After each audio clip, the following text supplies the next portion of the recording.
gaps. Banks all across this country are raising interest rates on America's struggling middle class in the midst of recession and weak recovery. Banks, by the way, can borrow money now at almost 0%. Those rates have been at historically low rates. Those rates have been there for the past 2 years. More than 1 in 4 credit card holders now pay interest rates above 20%. President Obama has called on Congress to strengthen consumer protection, but the plan doesn't call for a limit on lending rates. Why not? Bill Tucker has our report.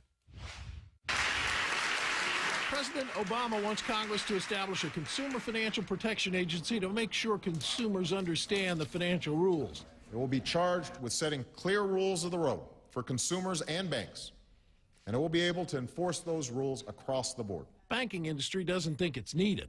Chamber of Commerce doesn't either, saying, quote, "We disagree that adding a new agency atop a broken regulatory system solves the problem or closes regulatory gaps." Consumer advocates see it very differently, and the president's call comes at a time when those advocates and consumers are increasingly angry over credit card interest rates. While the bank's cost of credit is at historic lows, consumers, everyday regular Americans' cost of credit is at historic highs.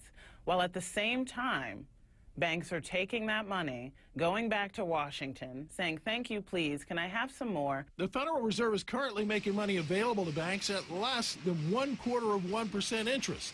The cost of money to consumers is much higher.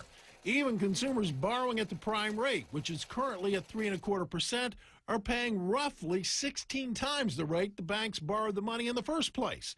And according to Demos, 1/4 of all Americans have credit card interest rates that exceed 20%. Bankers defend the high rates because they say they need to be able to price in the risk of credit card failure in order to make the business work. What is the most absurd of it all is that the resources the banks are lending are from the public, from the taxpayer. And essentially we're borrowing back from ourselves at what used to be literally a usurious interest rate. And speaking of usury rates, whatever happened to usury laws? Well, they essentially don't exist anymore, except for credit unions, where the maximum lending rate is capped at 18%.